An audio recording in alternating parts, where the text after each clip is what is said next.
और जो सच्चाई को आपसे छुपाने की कोशिश की है उस सच्चाई को आपके सामने रखूंगा। बंधुगण, अरविंद केजरीवाल जी ने इस प्रकार से एक पिक्चर पेंट किया कि मोदी जी जो हैं वो दिल्ली की गरीब जनता को जो उनका अधिकार है, उनका राशन है, उससे वंचित रख रहे हैं और डोर टू डोर जो डिलीवरी होनी चाहिए राशन का, कहीं ना कहीं इस डोर टू डोर डिलीवरी को रोकने की कोशिश कर रहे हैं। मित्रों, ऐसा नहीं है। हकीकत क्या है? पहले तो मैं आपको बताना चाहूंगा कि मोदी जी ने अर्थात केंद्र सरकार ने दिल्ली की लगभग 72.78 लाख लोग जो नेशनल फूड सिक्योरिटी एक्ट के अंतर्गत आते हैं, उनके लिए मोदी जी ने क्या किया है और क्या दिया है जहां तक राशन का संबंध है। देखिए, दो स्कीम है अभी। एक स्कीम है नेशनल फूड सिक्योरिटी एक्ट जिसको NFSA कहते हैं और दूसरा स्कीम है प्रधानमंत्री गरीब कल्याण योजना। आप जानते हैं मोदी जी पूरे हिंदुस्तान के 80 करोड़ जनता को मुफ्त राशन मुहैया करा रहे हैं कोविड के समय में। तो ये दो स्कीम के अंतर्गत दिल्ली में भी जो गरीब बंधु हैं, उनको भी, जो मजदूर हैं, जिनको आवश्यकता है, उनको भी मोदी जी राशन पहुंचा रहे हैं। कितना राशन अभी तक पहुंचाया गया है और कितना पहुंचा है, इसका हिसाब किताब हम देंगे। देखिए, याद रखिए, भारतीय जनता पार्टी हिसाब किताब में विश्वास रखती है, ड्रामा में नहीं। हम चाहते हैं कि हकीकत आपके सामने जाए। ये जो नेशनल फूड सिक्योरिटी एक्ट है, इसके अंतर्गत 37,400 मीट्रिक टन राशन या अनाज आज तक दिल्ली को मोदी जी ने भेजा है और दिल्ली सरकार ने जो उन्होंने खुद हिसाब दिया है कि मई के महीने में इसका लगभग 90% डिस्ट्रीब्यूट कर दिया है। और दूसरा स्कीम जो है वो प्रधानमंत्री गरीब कल्याण योजना का है। मैं मई जून, अभी जून महीना चल रहा है और मई जून और जून के 5 तारीख तक का आपको हिसाब दूंगा। इन दोनों महीनों में जो दिल्ली का कोटा है उससे अधिक 72,782 मीट्रिक टन यह अनाज जो है मोदी जी ने दिल्ली को भेजा। दिल्ली ने कितना उठाया? दिल्ली 53,045 मीट्रिक टन ही उठा पाई, अर्थात सारा उठा नहीं पाई, इतना ही उठा पाई। और ये जो 53,000 मीट्रिक टन उठाया है उन्होंने अपने कोटे में से, उसका मात्र 68% ही उन्होंने डिस्ट्रीब्यूट किया है। मात्र 68% ही वो बांटने में समर्थ रहे, बाकी वो बांट नहीं पाए। मुझे बड़े दुख के साथ कहना पड़ रहा है कि यहां अरविंद केजरीवाल जी ने बहुत सारे आंकड़े नहीं दिए। पहला आंकड़ा जो अरविंद केजरीवाल जी ने नहीं दिया वो यह है कि ये जो NFSA national food security act का स्कीम है, इसके अंतर्गत कितना पैसा, ये एक सब्सिडाइज स्कीम है, अर्थात इसका पैसा जो है वो केंद्र सरकार देती है और एक बहुत मिनिमम पैसा जो है वो राज्य सरकार देती है। अरविंद केजरीवाल जी कितना पैसा देते होंगे, मिनिमम जो पैसा है वो कितना देते हैं और मोदी जी कितना देते हैं? अब देखिए, दो राशनों की बात करेंगे हम, एक तो गेहूं की बात करेंगे और एक हम चावल की बात करेंगे। जहां तक गेहूं का सवाल है, गेहूं अरविंद केजरीवाल जी मात्र 2 रुपए देते हैं और मोदी जी देते हैं गेहूं पे 23.73 रुपीज। कुल मिलाकर गेहूं का जो रेट है, मार्केट रेट है, वो 25.73 रुपीज है, जिसमें अरविंद केजरीवाल जी 2 रुपए देते हैं, अर्थात दिल्ली सरकार 2 रुपए देती है। ठीक उसी प्रकार चावल में अरविंद केजरीवाल जी मात्र 3 रुपए देते हैं और मोदी जी देते हैं 33.79, अर्थात केंद्र सरकार देती है 33.79 रुपीज और राज्य सरकार देती है 3 रुपया। मैं ऑडियो नहीं आ रहा है, इसको अनम्यूट करता हूं।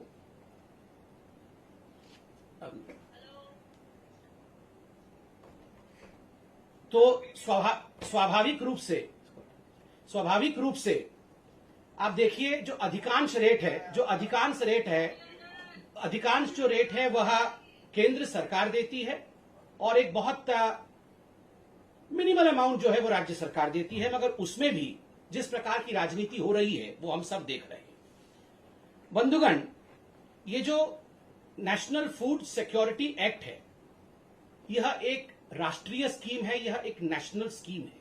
ये पूरे राष्ट्र में, पूरे भारतवर्ष में एक यूनिफॉर्म स्कीम के अंतर्गत काम करती है, यूनिफॉर्मिटी के साथ काम करती है। चाहे वो दिल्ली हो, चाहे वो उड़ीसा हो, चाहे वो बंगाल हो, चाहे वो कोई भी राज्य हो, हर राज्य में यूनिफॉर्मली काम करती है और कोई भी राज्य इसको डिसरप्ट नहीं कर सकता है। कोई भी राज्य का ये अधिकार नहीं है कि नेशनल फूड सिक्योरिटी एक्ट को बंद कर दे और अपने तरीके से उसी स्कीम में से स्कीम निकाले।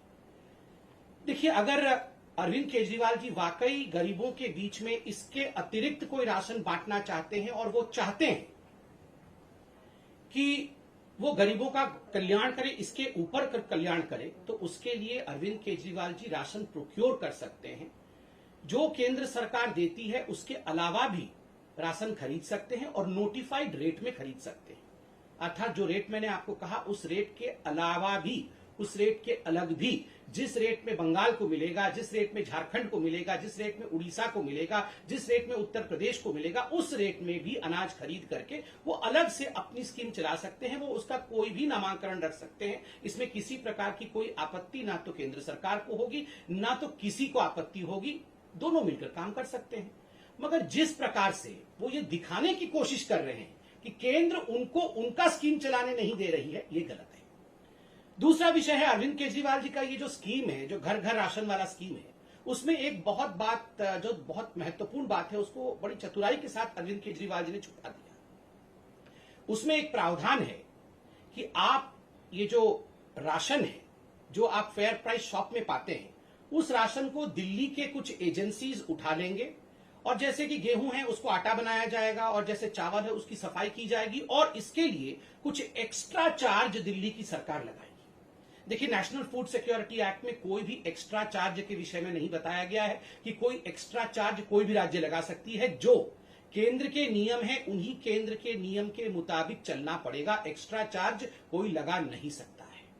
मगर मुझे दुख के साथ कहना पड़ रहा है कि अरविंद केजरीवाल जी ने इस महत्वपूर्ण विषय कि गरीबों से वो कितना एक्स्ट्रा चार्ज लेना चाहते थे, इस विषय को अरविंद केजरीवाल जी बताते नहीं है। इस विषय को अरविंद केजरीवाल जी छुपा देते हैं।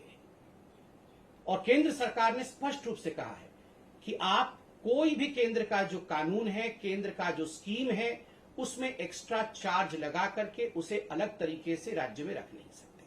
तीसरी बात है, देखिए अरविंद केजरीवाल जी, आपने कहा कि आप गरीबों का भला चाहते हैं। One nation one ration card, पूरे राष्ट्र में एक राशन कार्ड हो, इसका प्रावधान केंद्र की सरकार ने किया था। बाकी राज्य इस काम को कर रहे हैं, आगे बढ़ा रहे हैं। मुझे दुख के साथ कहना पड़ रहा है बंधुगण कि दिल्ली की सरकार ने इस विषय को मना कर दिया कि वो one nation one ration card में आगे नहीं बढ़ेंगे और आज उन्होंने इस काम को आगे नहीं बढ़ाया है, जिसके कारण हजारों हजार जो मजदूर होते हैं, जो गरीब होते हैं, जो माइग्रेंट लेबर्स होते हैं, आज वो राशन से वंचित रह रहे हैं। जबकि यह प्रावधान बिना किसी पैसा खर्च के दिल्ली सरकार आराम से कर सकती थी। केंद्र ने इसका सारा प्रायोजन किया हुआ था और केंद्र ने बार बार चेताया है केजरीवाल जी को कि केजरीवाल जी, आप one nation one ration card इसको फॉलो करिए, इसको आप बनाइए। देखिए, अरविंद केजरीवाल जी कह रहे हैं कि वो घर घर जाके राशन देंगे और डोर स्टेप डिलीवरी करेंगे। बंधुगण, ये डोर स्टेप डिलीवरी सही व्यक्ति को हो रहा है कि नहीं, गरीबों के पास ये राशन पहुंच रहा है कि नहीं, ये कैसे मालूम पड़ेगा? उनका कहना है कि हम बायोमेट्रिक सिस्टम के माध्यम से जान जाएंगे कि डोर टू डोर डिलीवरी हो रहा है कि नहीं। हम आपके अंगूठे ले लेंगे, हम आपका कोई ऐसा बायोमेट्रिक निशान लेंगे जिससे कि ये जो हिसाब है कि सही व्यक्तियों तक पहुंच रहा है कि नहीं, वो हिसाब हमारे पास आ जाएगा। मगर यहां केंद्र की सरकार ने अरविंद केजरीवाल जी को रिमाइंड भी किया है और मैं भी बताना चाहूंगा कि एक point of sale EPOS machine होती है। आपने देखा होगा, दुकान में आप जाते हैं तो कई बार उसमें कार्ड स्वाइप होता है, एक मशीन होती है जो इंटरनेट के माध्यम से कनेक्टेड होती है और उसमें जो भी डेटा जाता है वो डेटा सरकार के उच्च अधिकारियों तक, सरकार के कंट्रोल रूम तक पहुंच जाता है।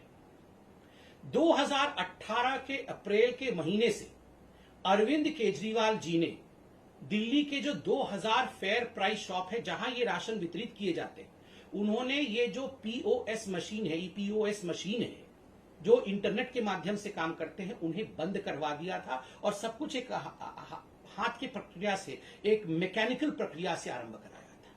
तो आप बताइए, सही गरीब तक जा रहा है या नहीं, ये राशन उचित व्यक्ति तक जा रहा है या नहीं, ये कैसे मालूम पड़ेगा जब आपने POS मशीन ही बंद कर रखा है?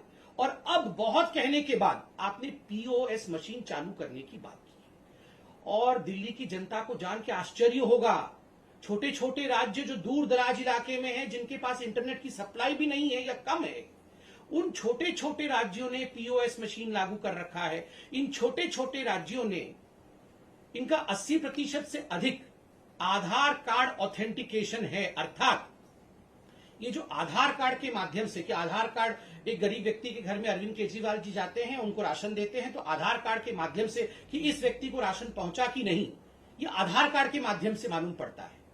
जो नेशनल एवरेज है वो 80% का है, किंतु दिल्ली में आधार कार्ड ऑथेंटिकेशन 0 है। अर्थात अरविंद केजरीवाल जी ने इस पे कोई काम नहीं किया है। हमें मालूम ही नहीं पड़ेगा कि अरविंद केजरीवाल जी ये राशन उठा करके किसको दे रहे हैं। तो आप बताइए, क्या ये एक बहुत बड़ा स्कैम, मैं तो कहूंगा ये स्कैम होते होते रुका है। ये बिल्कुल 25 तारीख से जो अरविंद केजरीवाल जी ये जो राशन डाइवर्टिंग सिस्टम, ये कहीं ना कहीं राशन को डाइवर्ट करना चाहते थे। ये इतने बड़े स्कैम को करना चाहते थे कि आप देखिए, जिस व्यक्ति तक ये राशन पहुंचना चाहिए उस व्यक्ति तक ये राशन नहीं पहुंचेगा, और ये राशन न जाने किसके पास पहुंच जाता। ना उसका आधार कार्ड ऑथेंटिकेशन है, ना वहां ईओएस मशीन है, और आखिरकार बाद में आप दिल्ली में देखते कि 7, 8, 10 गुना अधिक इन्फ्लेटेड प्राइस में गेहूं और चावल आपको दिल्ली में मिल रहा होता। यही अरविंद केजरीवाल करना चाहते थे। मैं ऐसा क्यों कह रहा हूं? आज अरविंद केजरीवाल जी ने राशन के घपले, राशन माफिया, सबके बारे में बात की। बंधुगण, आपको ये याद है ना, ये राशन कार्ड कैसे बनाते थे इनके मंत्री, आपको याद है ना? ये इनके राशन कार्ड मंत्री राशन कार्ड ऐसे बनाते थे, फेवर लेके लोगों से राशन कार्ड बनाते थे। पूरा केस कोर्ट में गया और अरविंद केजरीवाल जी को अपने मंत्री को ही हटाना पड़ा। अरविंद जी, आज आपकी जो उद्गार को हमने देखा, जो आप इतना कह रहे थे कि मैं राशन के लिए बहुत चिंतित हूं और बचपन से ही मैं चाहता था कि दिल्ली की जनता का भला हो, राशन कार्ड तो आपने ऐसे बनाया था। राशन कार्ड बनाने में ही आप घपला करते थे, सेक्सुअल फ्लेवर लेके आपके जो मंत्री हैं वो राशन कार्ड बनाते थे। बंधुगण, आज पार्टी ने हमारे कहा भी है और आपने ट्वीट भी देखा है कि ABCDEF, ये जो अरविंद केजरीवाल के ABCDEF है, हम उसको आज उजागर करेंगे। क्या है अरविंद केजरीवाल जी का ये गवर्निंग मॉड्यूल या उनका जो काम करने का तरीका है? ए क्या है? ए फॉर एडवर्टाइजमेंट। केवल एडवर्टाइजमेंट करना है, कुछ करना नहीं है, केवल एडवर्टाइजमेंट करना है। आज आप देखते होंगे कि वो जो बहुत सारे सिलेंडर रखे हुए होंगे और उसके बीच अरविंद केजरीवाल जी मास्क पहन के चल रहे हैं।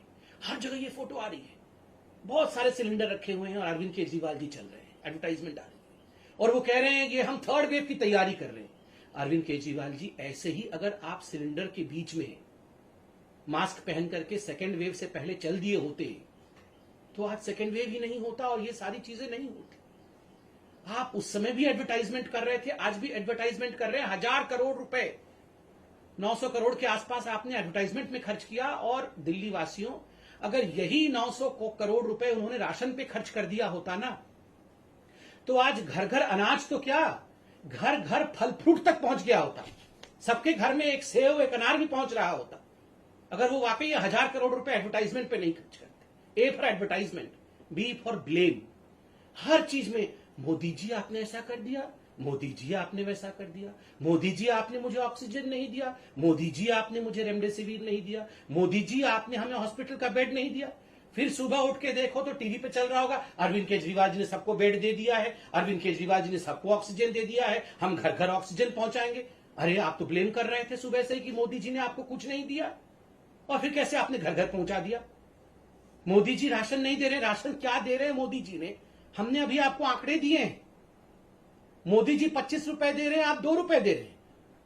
मोदी जी 33 रुपए दे रहे हैं, आप 3 रुपए दे रहे हैं। और उसके बाद भी आप इतनी जोर आवाज कर रहे हैं, जबकि जो भी आपका ड्यू है वो ड्यू आपको मई और जून के महीने का वो दे दिया गया है, आप उसे डिस्ट्रीब्यूट नहीं कर पा रहे हैं। फिर भी B for blame, A for advertisement and B for blame. C for credit. हर चीज में क्रेडिट लेना है जी इनको, बस क्रेडिट। सुबह से उठकर दोनों भाई अरविंद केजरीवाल और मनीष सिसोदिया 2 डायरेक्शन में निकल जाते हैं, क्रेडिट लेने की डायरेक्शन। अरे आप तो खुद ही बोलते हैं हमें काम करने नहीं दिया जा रहा है, कोई भी नहीं चाहता है कि दिल्ली सरकार काम करे। मोदी जी आपको सारे अड़ंगे अटका के रखे हुए हैं, कोई भी आपको आगे नहीं बढ़ने दे रहा है, फिर कई चीज की क्रेडिट ले लेते हैं जी। मोहल्ला क्लिनिक खोल दिया जी हमने, पूरे विश्व का सबसे बड़ा मोहल्ला क्लिनिक है, आप देखिए हर हर गली कोने में मोहल्ला क्लिनिक है। इतना क्रेडिट लिया आपने, फिर निकला क्या? खोदा पहाड़ निकली चुहिया। वो मोहल्ला क्लिनिक का क्या हो रहा है जी, आप बताइए। और तो और मैं तो आपको एक पूरा जजमेंट भी पढ़ के सुनाऊंगा। पहले एबीसीडी कंप्लीट कर। C for credit, A for advertisement, B for blame, D drama. आज पता नहीं किस, मैं तो मोदी जी आप देखिए लड़ने का समय ही नहीं है जी। हम सबको मिलके काम करना चाहिए जी। हम किसी भी विषय में मैं राजनीति नहीं करता हूं। अरे अरविंद केजरीवाल जी, हर विषय में आप केवल राजनीति करते हैं। सुबह से शाम तक राजनीति, सर्जिकल स्ट्राइक हो तो राजनीति। 26 जनवरी के समय तो आप रजाई ओढ़ के लेटे हुए थे। आपको याद है ना राजपथ पे कैसे रजाई ओढ़ के लेटे हुए थे कि 26 जनवरी तक नहीं होने दूंगा। और आप बोल रहे हैं आप राजनीति नहीं करते हैं। हर चीज में राजनीति करते हैं। वैक्सीन में राजनीति, राशन में राजनीति, ऑक्सीजन में राजनीति, बेड में राजनीति, वेंटिलेटर में राजनीति, हर चीज में राजनीति करते हैं। और फिर ऐसा ड्रामा करते हैं कि मैं तो कुछ नहीं करता हूं जी, वो सारा कुछ मोदी जी मुझे नहीं करने दे रहे हैं। और E, A B C D, D तक तो हो गया। ई, एक्सक्यूजेस, बहाने। हर चीज में आप बहाने देख लीजिए, हर चीज में बहाने देख लीजिए। जब आज स्पष्ट रूप से आपको सरकार ने कहा है कि आप घर घर राशन देना चाहते हैं, स्वागत है। अनाज है, गोदाम में अनाज है, आप आए, अनाज खरीदें। और जिस प्रकार भी मुख्यमंत्री घर घर योजना चलाना चाहते हैं, केजरीवाल जी घर घर योजना चलाना चाहते हैं, कौन रोक सकता है जी आपको? आप आइए, गोदाम से जो नोटिफाइड रेट है उसमें खरीदिए, खरीद के जाके घर घर बांटिए, कोई आपत्ति नहीं है। नहीं, जो मोदी जी दे रहे हैं उसी में अड़ंगा फंसाना है और फिर बाद में रोना भी है, एक्सक्यूज भी ढूंढना है कि देखो जी मोदी जी ने नहीं करने दिया। अपना सारा पैसा एडवर्टाइजमेंट पे खर्च कर देना है। और जो एक नेशनल यूनिफॉर्म स्कीम चल रहा है उसको कैसे नहीं होने देना है, ये आपने देखना। E for excuse. और जब A for advertisement, B for blame, C for credit, D for drama और ई फॉर एक्सक्यूज होगा तो स्वाभाविक है एफ फॉर फेल्योर। गवर्नमेंट का पूरा फेल्योर हो गया है। ना एक हॉस्पिटल बनाया, ना कोई इंफ्रास्ट्रक्चर बनाया, ना वेंटिलेटर प्रोक्योर किया, ना ऑक्सीजन प्लांट बनाए। कभी कहते हैं इस महीने में 44 ऑक्सीजन प्लांट बन जाएगा, उसके अगले दिन कहते हैं 84 बना देंगे जी। मतलब क्या मजाक बना के रखा हुआ है? बन तो एक भी नहीं रहा है। कभी 44 बना देंगे, कभी 64 बना देंगे, कभी 84 बना देंगे, फिर सुबह आके मोदी जी ने बनाने नहीं दिया। तो अरविंद केजरीवाल जी, ये A B C D E F के ड्रामा को बंद करिए। और मैं एक विषय भी आपके सामने केजरीवाल जी रखना चाहता हूं। आज आपने एक ऐसी बात कही जो आपको शायद नहीं कहना चाहिए था। देखिए केजरीवाल जी, आपने कहा कि ये जो दुकानदार है ये सुपर स्प्रेडर है। बिल्कुल नहीं है जी। ये दुकानदार हमारे रीढ़ की हड्डी हैं। दिल्ली में जितने भी दुकानदार हैं, मैं तो उनके पैर को छू के नमस्कार करता हूं जी। बीजेपी तो उनके पैर को छू के नमस्कार करती है। ये दुकानदार हमारे बच्चों को, हमें राशन देते हैं। कोरोना के समय बेचारे इतने दिन तक लॉकडाउन में रहे हैं, आप इनको कह रहे हैं कि ये सुपर स्प्रेडर है और ये हमारे बच्चों को मार डालेंगे। हमारे दुकानदार हमारे बच्चों को क्यों मार डालेंगे भला? आपने कहा कि माँ बाप दुकानों में आ जाएंगे और फिर माँ बाप को कोरोना हो जाएगा और फिर हमारे बच्चों को। आप डराते क्यों हैं लोगों को? क्यों डराते हैं? ये अनलॉक की प्रक्रिया तो आप अपने हिसाब से चला रहे हैं, ऑड इवन नंबर करके। फिर आपने ये स्टेटमेंट क्यों दिया कि ये दुकानदार जो है वो सुपर स्प्रेडर है? कोई दुकानदार सुपर स्प्रेडर नहीं है। वो अपना व्यवसाय कर रहा है, कानून को पालन करके कर रहा है, मास्क पहन के कर रहा है, डिस्टेंसिंग के साथ कर रहा है। और दुकानदारों को गाली मत दीजिए। जो लोग बॉर्डर में बैठे हुए हैं, जो लोग वहां पर धरना प्रदर्शन कर रहे हैं, पुतले फूक रहे हैं, वो सुपर स्प्रेडर नहीं है। ये बेचारे दुकानदार जो है ये सुपर स्प्रेडर बन गए। मुझे लगता है इस प्रकार की भाषा का प्रयोग अरविंद केजरीवाल जी को बिल्कुल नहीं करना चाहिए। और देखिए अरविंद केजरीवाल जी, आज तो मैं धन्यवाद देता हूं कि जिस प्रकार से केंद्र सरकार ने एक बहुत बड़े स्कैम को होने से रोक लिया, बहुत बड़े स्कैम को होने से रोक लिया। और वो स्कैम था कि आप ये सारा का सारा जो गोदाम से डाइवर्ट करने वाले थे अनाज गरीबों के नाम पर, और इसका स्कैम करने वाले थे, आज वो स्कैम होने से रुक गया है। मुझे लगता है ये दिल्ली की जनता के लिए बहुत राहत का विषय है। बहुत बहुत धन्यवाद। कैसे करें? उनका सवाल कैसे ले? अब उनको ले आए क्या हुआ? उसको लगा वो म्यूट ही था ना। आपको बोला तो वो लगा के आप ले आइए वो ना, मैं उनसे सवाल पूछता हूँ।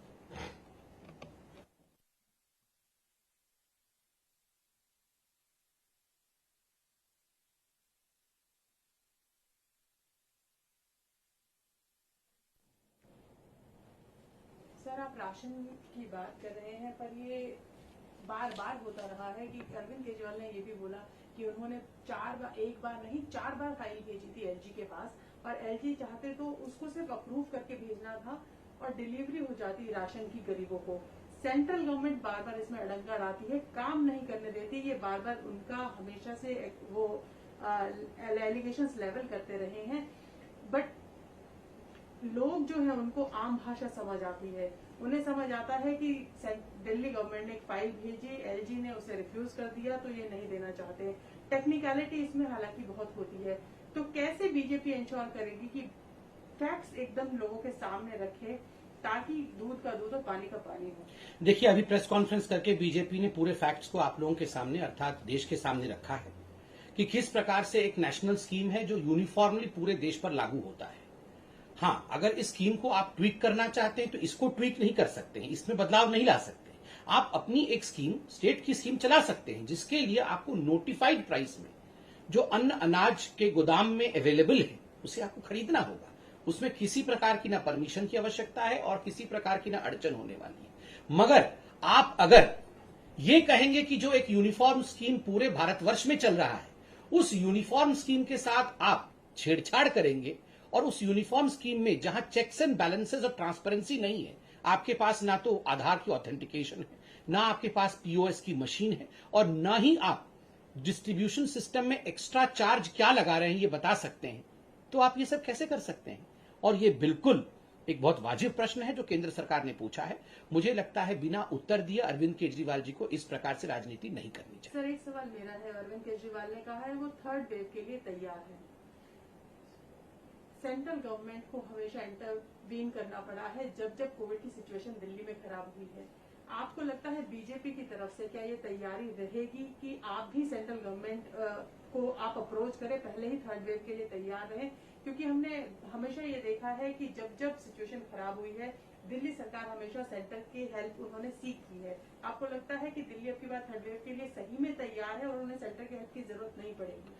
देखिए, जहां तक दिल्ली का सवाल है, आज मैंने अपने प्रेस कॉन्फ्रेंस में भी कहा, अगर दिल्ली की सरकार अभी कह रही है कि वो थर्ड वेव के लिए तैयार है, वो ऑक्सीजन प्लांट्स बना रही है, बेड्स बिछा रही है, वेंटिलेटर्स ला रही है, तो स्वाभाविक है सेकेंड वेव के लिए भी ये सब कुछ कर सकती थी, क्योंकि आज तो उन्हें कोई रोक नहीं रहा है।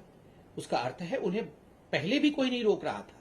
क्या कारण था कि सेकेंड वेव के लिए दिल्ली की सरकार तैयार नहीं थी, बावजूद इसके कि सेकेंड वेव की वार्निंग मोदी जी की सरकार ने उन्हें मार्च के महीने से पहले दे दिया था। 5-6 बार चिट्ठी लिख के केंद्र की सरकार ने अरविंद केजरीवाल जी की सरकार को चेताया था कि दूसरा वेव आएगा, उसके लिए आप तैयारी कर लीजिए।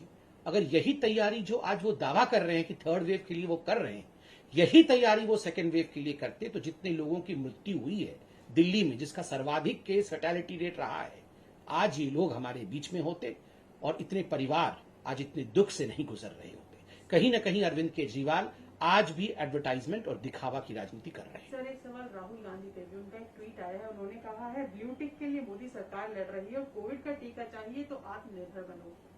देखिए, राहुल गांधी जी मुझे लगता है केवल ट्विटर ही खेलते रहते हैं।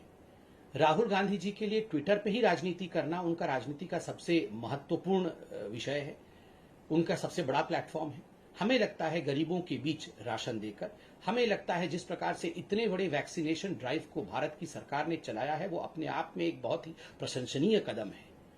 सोशल मीडिया के प्लेटफॉर्म से बाहर रियल प्लेटफॉर्म में उतर करके काम करने की आवश्यकता है, और हम तो सुझाव देंगे राहुल गांधी जी को कि आप इस प्लेटफॉर्म से बाहर जो कांग्रेस शासित राज्य है, जिनमें घपले घोटाले हो रहे हैं वैक्सीन को लेकर, कहीं जमीन पे गाड़ दिया जा रहा है, कहीं डस्टबिन पे फेंक दिया जा रहा है, तो कहीं पर जो वैक्सीन सरकारी रेट पे प्रोक्योर किया जा रहा है वो आप प्राइवेट हॉस्पिटल्स को दे रहे हैं बेचने के लिए, प्रॉफिटियरिंग करने के लिए।